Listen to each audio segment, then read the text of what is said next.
Hey there, Colonials. Welcome back to another edition of Quickly Colonial. I want to take a few minutes here in the beginning just to thank you again for coming and joining with me and learning something new. I absolutely love bringing you this information of connecting us in our modern day with our dear loved ones back in colonial times. It's my all-time favorite thing to do.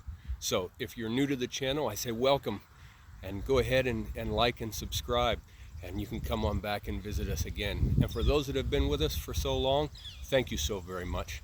So today, look at this. I'm all out of moves. I'm playing a game almost everybody knows, dominoes, right? And I am all out of moves. What do? I have to go over to this pile over here, and that pile has a very strange name, and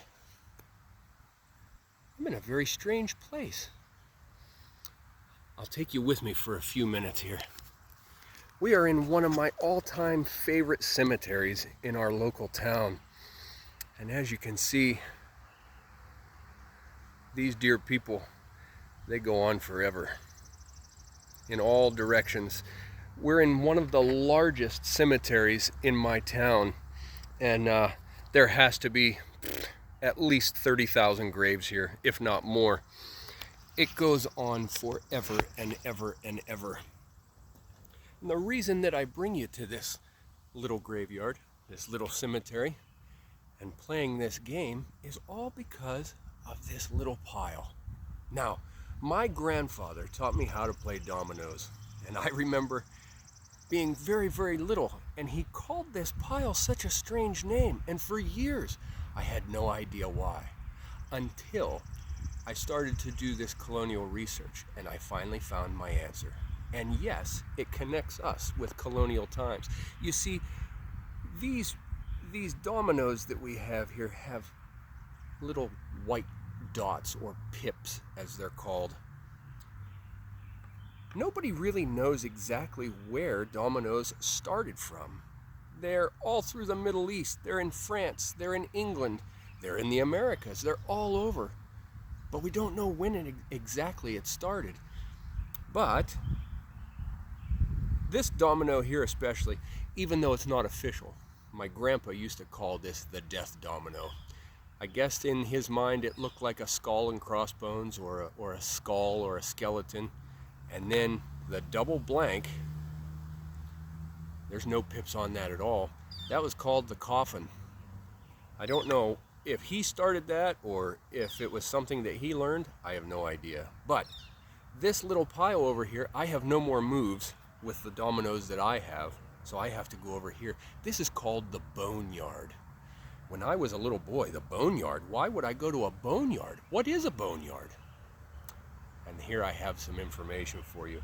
The earliest reference that we have in England was to a game called dominoes, and that occurs during Henry VIII's reign, and he is getting divorced from Queen Catherine of Aragon. And he was a gambling man in his early days, and he gets married, and she kind of tightened him up a little bit. You need to be more sophisticated. You need to be more of a gentleman. Well, now that their marriage is over, he goes back to his gaming days. And he writes in his ledger that he resumed gaming, and in January of 1530, he lost 450 pounds playing dominoes at Greenwich and Whitehall. I can't even imagine what 450 pounds back in 1530 would be. In the time of our American Revolution, 100 pounds is basically our modern day equivalent to about $20,000. So 450 pounds, 200 years before that, I can't even imagine. It would be probably well close to 100,000 or more, I'm guessing. If I'm wrong, please tell me in the comments and enlighten me, because I would like to know. And then there was a historian by the last name of Strutt, and he's writing in England, and he wrote in 1801, and this is hilarious. One thing I've noticed while studying all these things is our British brethren, they love to mix up time, I guess you could say. they'll say that something happened 500 years ago. Oh, that was just a little while ago. Oh, just a few years ago. And that's exactly what Strutt says. He says, domino, a very childish sport, imported from France a few years back. Well, that was in 1801, and we know that from our American Revolution times in England and the American colonies, that's the 1700s, they're playing dominoes, and we know back from King Henry VIII in 1530 that they're playing dominoes. So we're talking a span of 500 years, a few years back, as Strutt puts it. Now, the reason why they call it the Boneyard, and we're in a cemetery today, is because especially in England and London, not so much the whole of England, but especially in London, what they would do is these cemeteries are filling up fast, and so they would reuse the graves, and they had what was called the Boneyard, where they would just dump all these old bones if they hadn't disintegrated.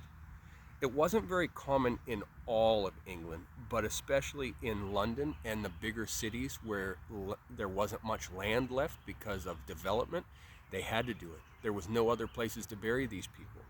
And so they would generally go through graveyards and look at the tombstones or the tomb markers, the grave markers, and say, okay, if it was 75 years or older, then they could reuse that. And so they would just dig them up. Now, sometimes, if they were very prevalent or rich people and they had private tombs or private mausoleums or private burial areas, they would go and they would have to ask permission from the family first.